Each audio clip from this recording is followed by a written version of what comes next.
So if anything else, we're continuing to change gears here. I know I mentioned this earlier, but Medi-Cal, you've heard that thread throughout the day. When we were talking about behavioral health, there's Medi-Cal issues. When you talk about plans, obviously we have a different network down here. Re-procurement shifted where we were to where we're headed, and we have a tremendous opportunity today to sort of get a look forward as to where we're headed. I'll remind you, it's hard for me to say that it's been almost 9 years in my role down here where I've been privileged, but I've seen just Medi-Cal alone go from 300 and some odd thousand to over 1 million. That just talks about the shifting demographics within the state and within our region. So with that, I'd like to invite up Felicia Z. Felicia is obviously our attorney here at the Hospital Association, but she's managing partner with Athene Law, and she'll invite up the rest of our panelists. So Felicia.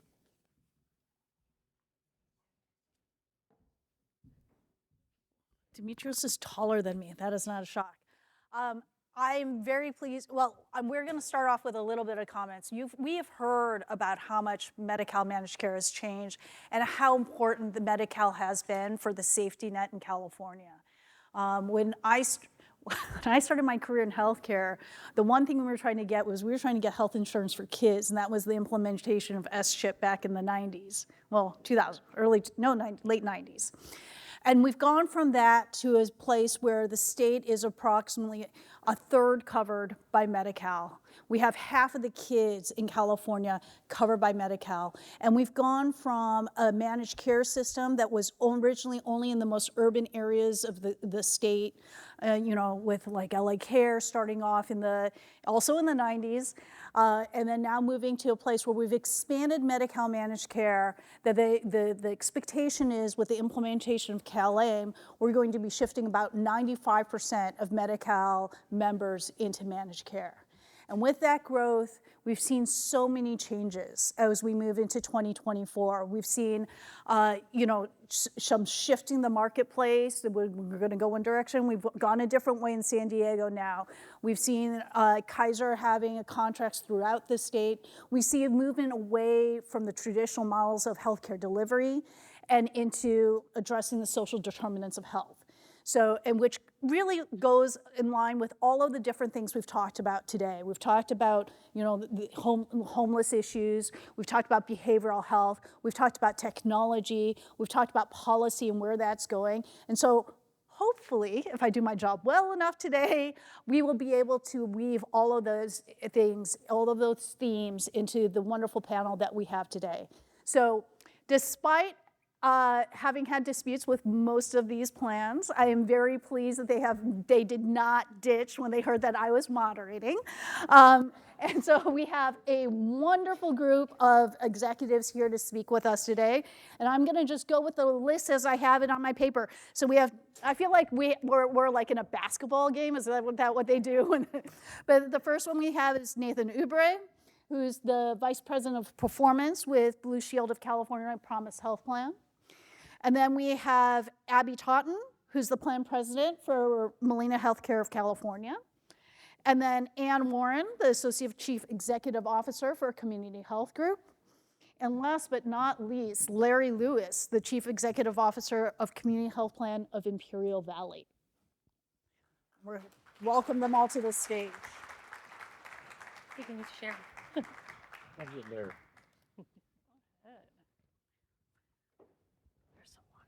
I am going to apologize to our speakers a little bit because I am going to go a little bit off script, but not too far off script. There's been a lot of change in the market.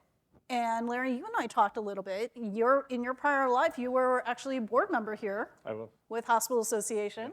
So tell us about your new health plan and what the transition has been like, moving from being a CEO of a hospital to a CEO of a plan. It can be frightening. However, I will say that it's been a delight. It's a change of environment that I've looked forward to for some time as far as opportunities to blend the two goals and visions out there. Those are the things that we want to try to accomplish. We are going to be a local health plan. There's only about 100,000 in our county that are Medi-Cal patients. And we're going to be the local governance and oversight of a substructure out there that's largely supported by HealthNet.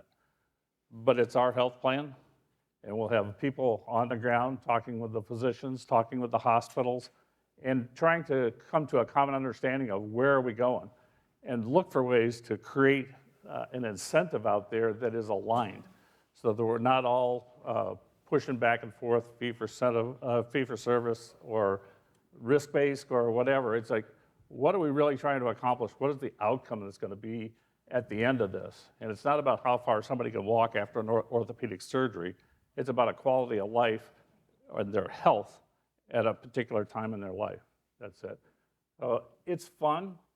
We've had great success in recruitment with a great CMO, CFO, and compliance officers. There's a huge shift at Sacramento, and compliance is raised to a very high level right now, starting with a whole lot of messages that came out last December. So we've been successful in that regard, bringing some top-notch people from LA Care to organize. So just assembled a great team, and we can talk more later, but it's something that really has excited me for a long time. I think I mentioned to Felicia last night that probably 20 years ago in a thought leadership group in DC, about the size of this group, I had an opportunity to sit down with the president of the Blue Cross of New Mexico, and that's what we chatted about, was why aren't we all sharing the data, sharing the goals, discussing the different possible avenues to achieve something that's out there beyond what we've been doing, instead of pulling it all apart and trying to set these different goals. It's just, it's a difficult process. So it's been fun for me because the people I've spoken with in the county, at the health plan, even 2 days ago, we're sharing that vision. It's going to be higher. It's going to be a better altruistic vision about what do we want to accomplish. And it'll align everybody. I have great hopes. So. Thank you. And Ann and Abby, in my beginning remarks, I talked about a lot of changes for 2024. There's this huge contract that went out with the RFP that had all sorts of things that I've never seen before. And then there was another revision of it, I think just in the last few weeks, that had like over 100 other changes. So curious, I mean, and this is, San Diego's been a CCI county, so there's some things that change and some things that don't. But what have been your two organizations' sort of biggest changes in preparing for 1/1/24? Oh man, so for Molina, because we're a little bit different than a lot of the other commercial health plans, because 90+% of our business is Medi-Cal, and we've been in the market for 40 years, and San Diego has always been our biggest total population. And one of the things that has been interesting to watch the state over the last couple of years is they're moving more and more into a space that none of us from a healthcare standpoint have ever been in before. And so this new contract in many ways is just solidifying what we've already been working on through CalAIM and some of the additional expansions over the last couple of years, and then taking it to the next level. I think in particular, the focus on health equity and really looking beyond the healthcare system to change the trajectory of people's lives. And that's what's in this contract. And then to Larry's point, man, that 615 pages is all about the rules. It's all about sanctions and expectations and holding us accountable. And all of that has already been well on its way for the last several years. So it's not necessarily anything surprising to the plans. It's starting to really flesh out the state's vision. And then as we move into 1/1 and beyond, I think it's going to be continuing to refine that vision so that we become more and more effective partners and work at a community level to drive change. And again, this is really, we talk about hospitals versus health plans a lot of times, but this contract is about all of us working together to make the world a better place. And so it is really incumbent on all of us to be looking kind of beyond our usual silos in order to execute on that vision. And I would add that I think it really does give us some great opportunities. I think that with the CalAIM, we were fortunate to be the Coordinated Care Initiative County. But the level of detail in the contract, I would say, the oversight, the compliance, and then also the new MOUs and really some new reporting. But it's a lot of detail of things that we have been doing. So I think that it aligns our initiatives. It reiterates the importance of quality, things that we've been doing for a long time. And it allows us to work with new partners. I think that the ECM and community supports, we have new community partners. I think that the dialogue and working together towards a common goal and collaboration. I think that this is, as all the speakers before have talked about, we're in it together, and it's not pointing fingers, it's how do we partner together to have better health outcomes, and how do we move the needle on these really tough social issues, which traditionally community health plans were not part of moving the needle as directly as we are now. And so it's exciting. I think that I think our audits are going to be really, really detailed. For part of the deliverables for 2024, we had 265 documents, and within those documents were a multitude of policies and attestations, and we're all in. We're okay with that, but what that means is that we are going to be working very, very closely in documenting things, and there's a lot of words like ensure. That makes everybody nervous. How do you ensure that this is always going to happen, but we're in it? And I would say the themes are whole person care, collaboration, integration, behavioral health, social, medical, and working really closely with our partners. And, again, Community Health Group grew out of a community clinic. We are in the community, and we're up for the challenge, and we've been doing this for a long time, and we're ready. But yes, the contract was massive. It was massive. And I joke about disputes because disputes absolutely do arise, but one of the things that's so important here is having this open dialogue, right? There's been so much that the state does not through traditional rulemaking that historically we would have seen. And so even these newest amendments that have come out, I understand that they've gone to plans, but providers, as they're getting the regulatory amendments, they don't necessarily know what those are yet. And so having this dialogue is so important so that we can continue to work together. Yeah, I think communication is the key to any relationship, and we want to make sure that our partners understand what are the expectations of the state of us and how we're going to work together. Healthy San Diego, we're doing the MOUs together as plans and with the county. I think that we're very fortunate to have that venue through Healthy San Diego to have the open dialogue with the hospitals, with our stakeholders, with the county. And I feel very fortunate that we've got those venues to work together as we implement the new contract. Super exciting. Nathan, I haven't forgotten about you. I know that you made a transition, what was it, a year and a half ago? 2 years ago. 2 years ago already, from Kaiser to Blue Shield. So I was curious, now that you've been at Blue Shield for a couple of years, if you could tell us a little bit about that transition and sort of how the different systems work differently, especially as Kaiser's moving to a direct contract. Right. Well, it's been a very interesting transition. Kaiser Permanente, as Jane Finley will tell you out there, has all the pieces, the health plan, the hospital, and the medical group in one tightly woven organization. Although they have a contract with the medical group, it's one tightly driven organization. So goals and objectives are worked out the same within the organization. That's very different than stepping into Blue Shield, where the physicians and the hospitals are not part of necessarily the same organization, but are part of your network. And how you interact, how you manage, how you work on quality together is all very different than when the medical director is sitting right next to you. When the organization has a electronic medical record that can really communicate with all parts of the organization. So it's been very interesting, very challenging. One of the things I wanted to do is to understand a little bit about how I was in Kaiser Permanente for 31 years. So how is the other parts of the healthcare system? How does it work? How do you create quality? How do you manage care experience?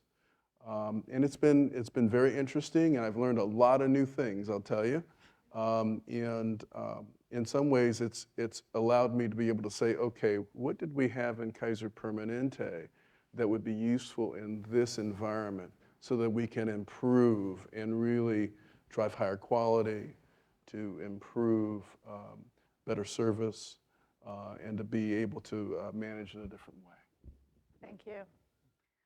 All right, so today we've had a lot of discussion. I mean, this has been an amazing group. We have had discussions around homelessness, behavioral health, technology. Larry, you touched on data.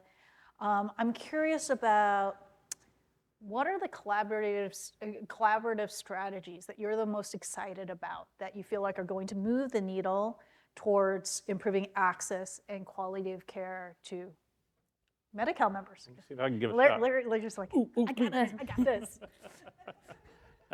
Now, one of the truly exciting things is I know that we've all gone through this transition of online meetings and lack of interaction and whatnot. And as we've started down this, we had our first PATH collaborative meeting in our county in person. And immediately, the whole data issue rose to the top. And the county had been looking down the road at connecting up with 211 as a possibility. They're well down the path of preparing a presentation for the County Board of Supervisors. At the same time, HealthNet, separate look, headed down the same path, but they hadn't been talking to each other. How do you connect all of these different community-based organizations together and work towards that same environment and pulling data for social determinants into the clinical care data? But if that meeting hadn't happened in person and that collaboration hadn't been facilitated, they'd have continued going down for months more or a year more before anybody talked about it. We discovered talent in that group that was very well aware. We had no idea there was talent like in the county that understood population health and what it meant. So there's just a lot of opportunities out there to bring all parties together. So. I think there's a lot of opportunities through the grants that we've been working on together collaboratively for behavioral health in the schools, for the homeless and housing initiatives, and then again through Healthy San Diego, through the CalAIM work groups. We have about 13 different groups, behavioral health, and again, we've got our hospital partners, our stakeholders, the county, behavioral health, the plans, and I think that leveraging data, I think that helping educate the new community providers that were based organizations that were maybe new to managed care, that had been working in their field, doing amazing work in these really difficult populations to reach, and yet we needed to reach out to them and make it easy for them. And I think trying to streamline things, reduce barriers to care, reduce administrative burden, and then I think just building those relationships so people could pick up the phone. I think patience has been something that's been really important, and then a village mentality. And I think in San Diego, you can pick up the phone, you can call somebody if you've got a problem. And so, and data, I think that we're working collaboratively to get more cross data back and forth, the data, getting a centralized data exchange. So those are exciting programs, but I think fostering, moving the needle on health outcomes, including all the social determinants of health, and making San Diego better. I mean, I think I'd expand on that even a little bit more. And, you know, the work that we're doing around community supports it really is going to change the trajectory of healthcare for many people. And the latest policy guidance, which really requires the plans to align on policies, procedures, and networks, I think is going to help expand that access even further. The IPP grants that the plans were able to provide for community organizations are really setting the base infrastructure to support that long-term growth. And, you know, we work in some communities where we talked this morning about sobering centers and recuperative care, and before the IPP grants, those services did not exist because there was no community infrastructure. And so what excites me most about where we're headed is that we're starting to put in place a true system of care. I mean, I think we have a long way to go with the discussion this morning around behavioral health, where we have no wrong door, and that's an incredible opportunity, but we still have capacity we need to build. And not every county is as lucky as San Diego. Not every county has the same level of access, the same providers, the same ability to refer out to, you know, substance use disorder services. And so what I am hopeful is that this is just the beginning of further alignment across the entire state to make sure it doesn't matter what county you live in, you have access to these incredibly important and necessary services. Because if we don't ensure that access across the entire state, it means where you live will depend on your outcomes. And we know that already exists, and we shouldn't continue to push that disparity by not allowing equal access across all counties. Absolutely. You know, I think one of the key pieces of the new contract is population health. And that's reliant on data, right? It's also moving the plans more into care coordination than we've ever been before. I mean, not only with mild, but moderate to rising risk and high risk individuals, we have a responsibility to coordinate their care in a way that we've never had before. And so it really is key that not only do we have the data in which we need to do that job, but we have the relationships in the community so that we can really wrap our arms around this group of individuals that are really vulnerable to make sure we get the best outcome. Thank you. I'm going to skip my next question, go to one on CalAIM, because we've talked a lot now about particularly enhanced care management and community supports. We'll see what happens with Justice Initiative as that gets underway. But what I'm curious about is what have you seen with community supports? There's a menu. Plans get to select between that menu. And Larry, I guess you all haven't started yet, so maybe this is not necessarily a question for you. But in terms of value add, which of the community supports, or ECM for that matter, have you found to be the greatest value add? And where do you still see additional need where you feel like there could be more done within categories? I think that the ECM, the Enhanced Care Services, is really a wonderful way to take care management on speed, for lack of a better term.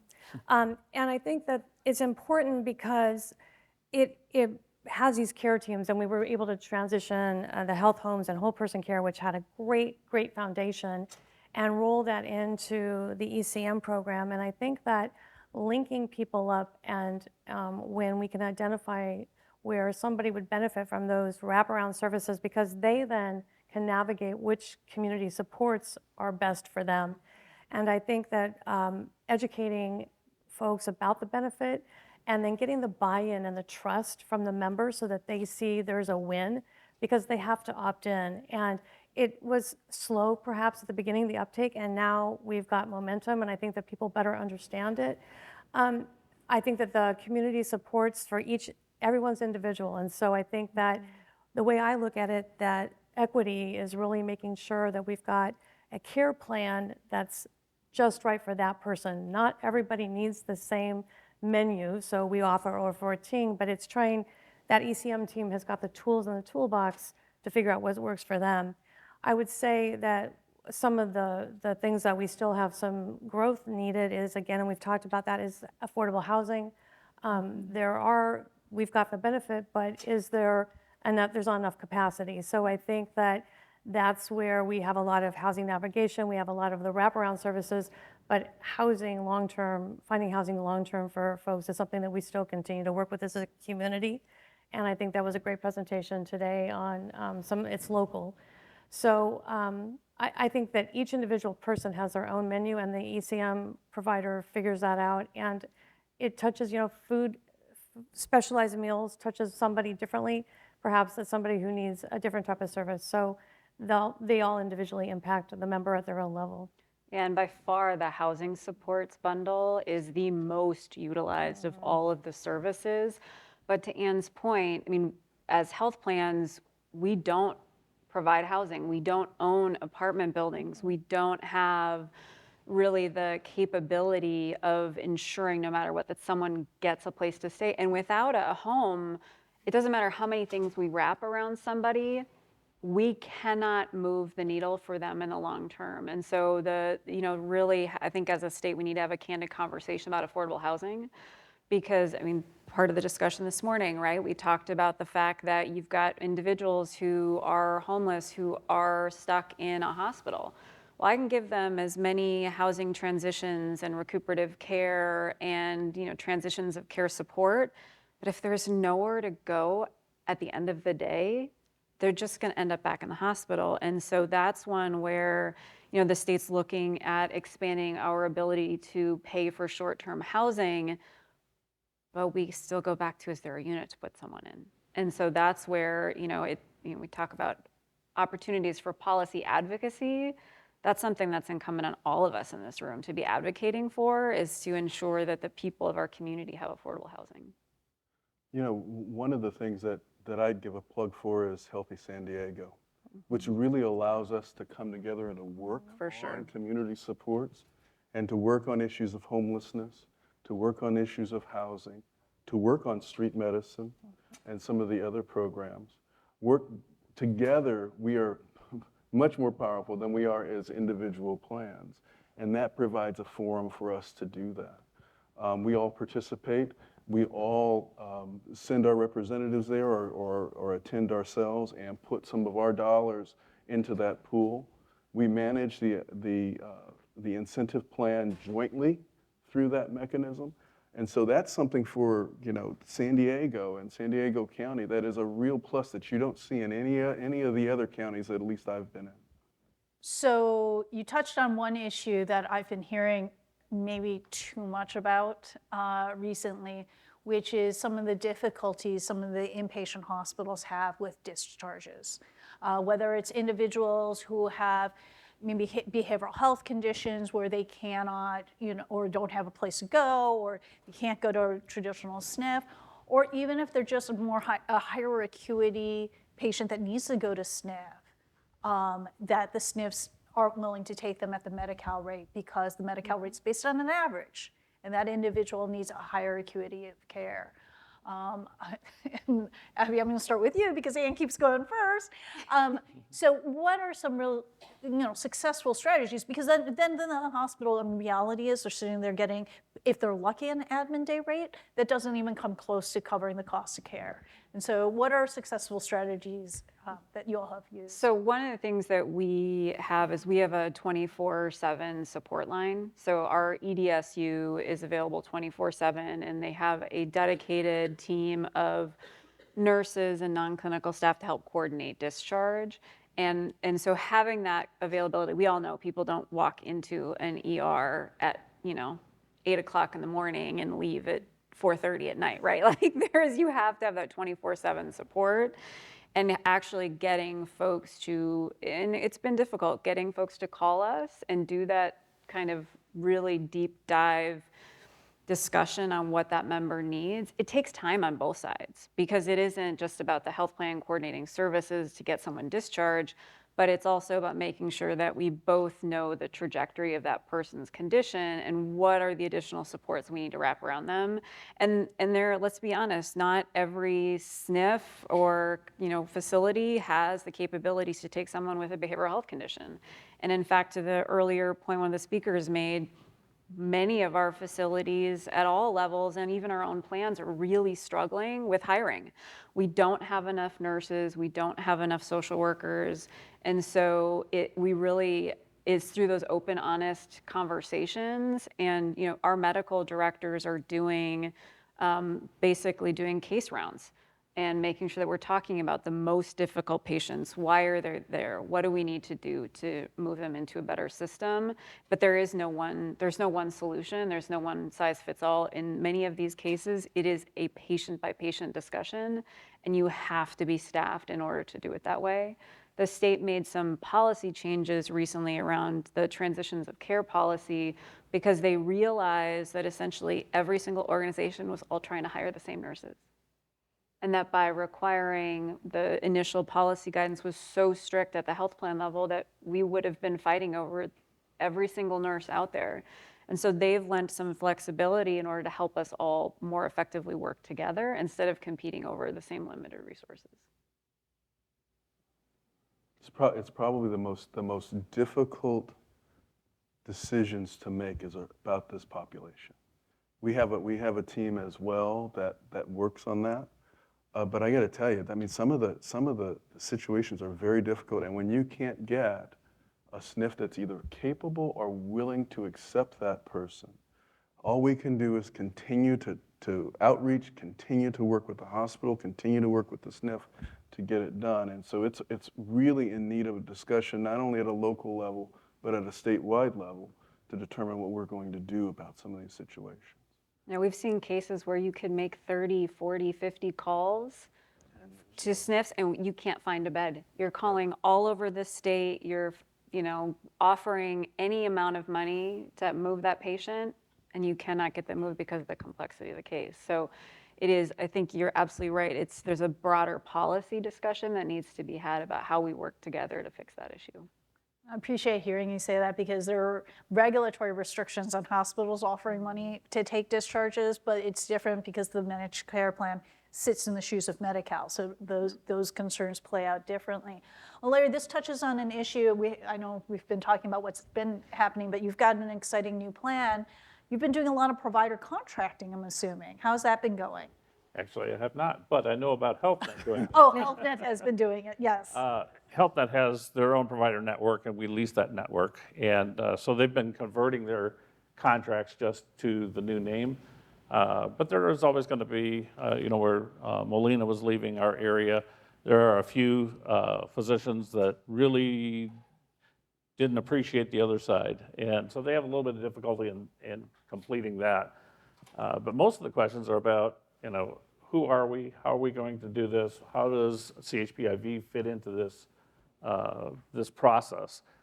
And the way that HealthNet and we have worked things out is that where they had one person in our county before to represent HealthNet, now they have all the senior leader teams as well, including a CMO, CFO, compliance, myself, and there's a lot of emphasis on community advisory, but physician advisory committee is also being established so that we can start to hear those directly and feed that local information. And again, with a little bit of added emphasis of we're now the owner of the contract and the governance and oversight. So if there's a concern that we can help facilitate and move through, we'll do that. But right now it's mostly about apprehension. So. All right. Another question that has come up, and I've heard, we have clinics here, we've got a lot of hospitals here. I've actually heard this now from some of the CalAIM providers, not with respect to your specific health plans, but concerns about delays or issues with, trying to get authorizations addressed or payment issues. What do you think are the most effective ways for healthcare providers to navigate those issues with your individual organizations? I would say call me. That, in all seriousness, we have staff that are local. We're here. We have set up, often like back in the day, we had monthly calls if there was an issue, or we had a hospital that had questions about a specific code or the way they were doing it. Old school spreadsheets, give us, you try to streamline a correction if it's a one-off. I'd say communication, because we don't want to cause frustration and we don't want payment delay. We know that cash flow is important. We made a commitment years ago to decrease our turnaround time to a clean claim being paid within 10 days on average. Wow. And that was a big commitment, and we continue to work on that because we know that's important. And we're not perfect, but if we make a mistake, we want to know about it. And as we bring on the new community-based organizations, we understand that that is very important to them, that it's the cash flow. So in all seriousness, I would say pick up the phone if you're frustrated. If you've got a problem, a one-off, call me. I will get you to our folks. They're super responsive. Yeah, I mean, I cannot emphasize that enough. because our AVP for for provider engagement, Kristen, is here, and we can't help if you don't tell us. And so one of the things that we have really tried to emphasize is, like, we have a specific format for a spreadsheet that if you fill that out, we have a team that will research and they will tell you claim by claim what happened.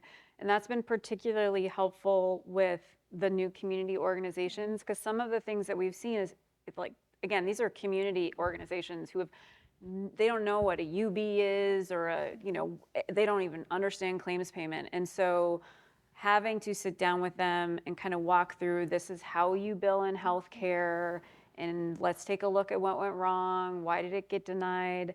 I think one of the things on the community support side we've seen a lot of is just not understanding the process, one for submission, and because we don't require authorization for community supports, we require notice because we have to know, but have found that largely when people ask for community supports, they need community support. So we're not gonna argue with you, but a lot of it is they just didn't know how to bill. And so we would get things and it would have, something's wrong, and so it inadvertently gets kicked back. And so, but they don't know that until they talk to us. And so really, we've got provider services folks in every community. We've got reps now that are specifically trained for hospitals, and they are continuing to expand the education and communication capabilities we have, especially as we run into 1/1, because there's so much that's coming that we want to make sure people really understand and can do what they need to do to be successful. I mean, I would agree. We measure our performance in this area every month, and we look for outliers. And we if the department's not performing at the level that we need it to, we issue a corrective action plan to them to improve. But I go back to what Ann says. If you're having a problem, please pick up the phone and call us, because we want to work with you and we understand how important it is to make sure that you're paid. It's an area we put a lot of emphasis on, because not only is it for your benefit that we're measuring and testing that unit, but also from a regulatory perspective, the state's looking at us. And when they come in to audit, one of the things they want to see is, what's your turnaround time been? How many errors have you made? And are you getting those payments out? We saw DHCS indicate that they were going to go to 2 plans, and then they changed. There's been so much change in managed care. I mean, and I referenced this in my beginning remarks since I first started working in healthcare probably about 25 years ago. It's changed so much. So what do you see as, sort of the biggest trends that you see in the future with Medi-Cal Managed Care, especially as we look at, some of these policy changes Carmelo was talking about, increases in wages, income disparities, Office of Healthcare Affordability. There's going to be so much change in the future. What do you think is something to look out for with respect to Medi-Cal Managed Care? Well, I really feel like this is supposed to be a model that's going to fit a large number of venues in the future. And these whole ideas of collaboration and having a better database to organize things, to keep healthcare where it's supposed to be, at a lowest level of care possible, to maintain somebody's life. And that kind of interaction has to go forward. So Medi-Cal, Medicare combined, all of those things I see as merging in the future. It's already in some places 70, 80% of the services that hospitals provide. It's not hard to imagine that notion of a single payer system coming up as a possible solution, because we're severely underfunded for patients that we have to coordinate care with, as our hospitals, as our physicians, et cetera. And, back in the day, it was, Medicare was established at a break even of all the costs. And here's Medi-Cal down here. And so that last remaining, what used to be, 50% or 60% of the population is now about 30 or 25% of the population. You can't continue to sustain that. So they're going to have to find a way to coordinate it all into one system. And the models that we set up now with the community to help patients navigate that and to help the CBOs, the community business organizations, come together to find the most innovative ways to care for patients and to treat them prior to an emergency room visit or a hospitalization. That's going to be a model for the future. I think that it's groups like this today, it's everyone in the room that has a great idea. When the speaker today was talking about his blanket idea, I think it's all of us coming together and continuing to put effort into what are solutions for really hard problems, whether it's discharge planning and placement of difficult members, patients, or if it's how do we find affordable housing. As Nate said, through Healthy San Diego, we have forums through these type of associations. It's wonderful that we can pick up the phone and call Demetrius or Karin and Lisa. We have to continue to build on our relationships to find a way to work smarter and better together and not point fingers, and I think we do that well already. I think it's now bringing on some other community-based organizations that maybe in the past weren't at least at our table, and they are now. And it's looking for a societal change, and they've put that through all of us, and it's on a priority for us. And it's exciting, but it's hard. And I think it's being patient and creative and kind and really putting the member first, and funding is always key. Yeah, I mean, I think it's going to come down to blending of the silos. We are not going to be able to continue to act as individual parties. And that's not just all of us in the room, it's schools, it's counties, it's, you know, it's the housing system, all of those pieces of our counties and our state. We have to work together because no one party has the answer, and it really is that cross collaboration and solutioning that is going to have to continue to make the change we need.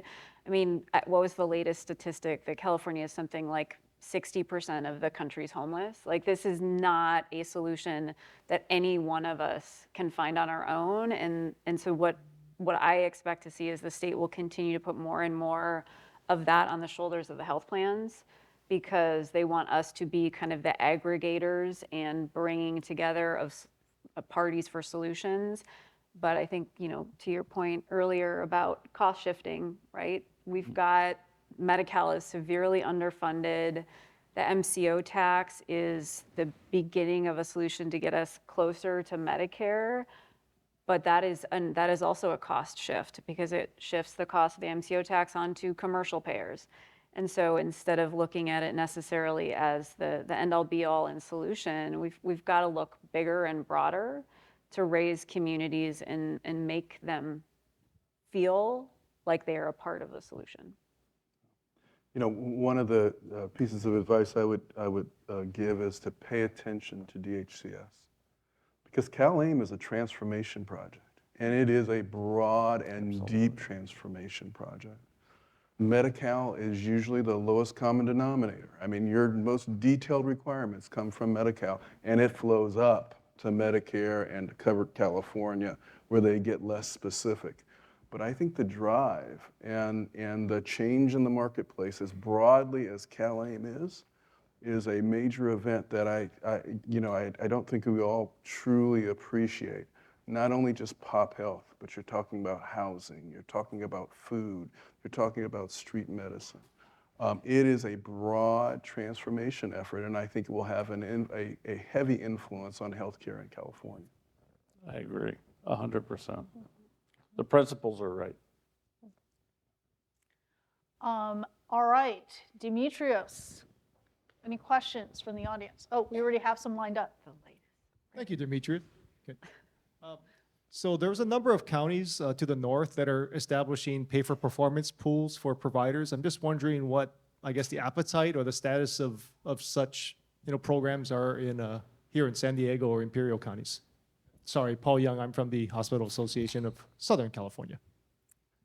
I can speak for Community Health Group. We are very reliant on pay-for-performance. We like to align our incentives. Quality is very important to us. We are really, every year we look at what the state NCQA DHCS, DMHC, what are the core gaps that we need to close? Where do our social determinants of health, what targeted populations do we need to make sure that they're getting equitable care? And we use pay for performance with our providers on that. And we also have a HEDIS team and a quality team that get down into the weeds. They are low-hanging fruit. They're having monthly meetings. They're pushing out reports. So to your point, we love pay for performance. We think that it aligns our initiatives with our providers, and quality is foremost on our mind. Yeah, the state doesn't want the 50th percentile. They want the 90th percentile. And they've made that very clear, the plans, that we all have to be pushing not just to be better than we are today, but to be the best in the country. I think the complexity of that request goes back to the fact that we have more homeless in this state than any other state in the nation. And so we're gonna have to get a lot more creative, and pay for performance is something we all use. And it's now something that the state is using with the plans. Unfortunately, there's, part of the unintended consequence of pitting the plans against each other on quality is then it makes it less likely that we're all going to work together. And so we have to have some candid conversations about, I love the idea of more like broader community quality engagement, so we're all working together as opposed to everyone being pitted against each other, because I don't think that's what's going to raise the bar. It's not going to raise the quality scores across the state. And I will say San Diego probably has I think we actually have some of the highest scores in the state. And so San Diego does extremely well because we have a highly engaged provider community and we all work very well together. But there are other parts of the state that really need help. They just don't have the access we have. Yeah. No, you said it. I couldn't say it better than both of you said it. That's wonderful. Good afternoon. I'm Joyce Thompson. I'm from UCSD. You mentioned it briefly about the lack of resources and especially for those who have medical and substance use disorder and behavioral health.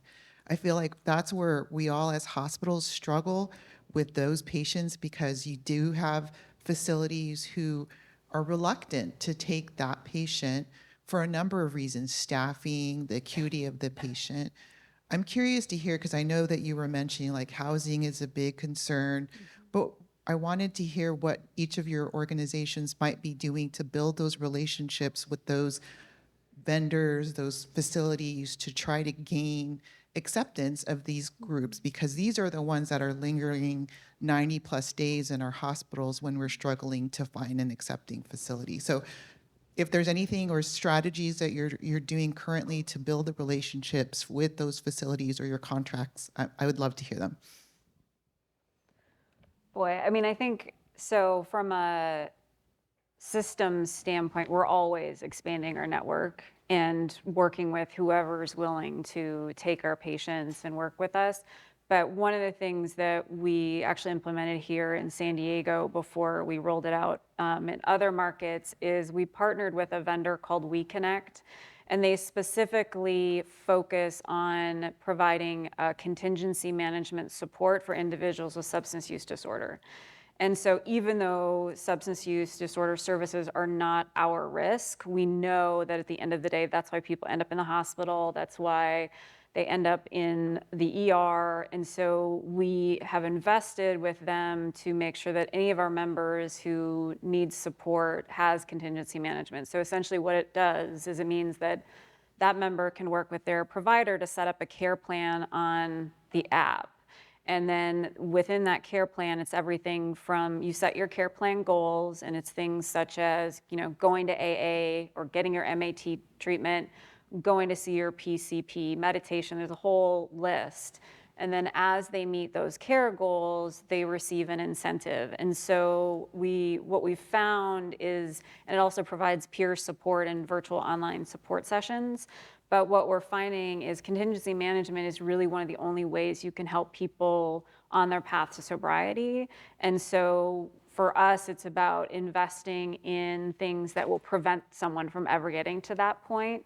Because once they're into a hospital and they have such a severe condition or such a severe issue, then it really is, that's a case by case, like we're gonna have to work directly with the hospital on that case to find everything and anything under the sun to support that person. But we're trying to get to things early and often so that we never get to that point. And I think that we all, we are trying to really educate our skilled nursing facilities about what services and wraparound services we can help them with. We go out, we meet with them, we build relationships. We also know, though, that there's certain capabilities they don't have or they don't have the staffing for. And so I think that that's been tough during the pandemic, and it was tough before.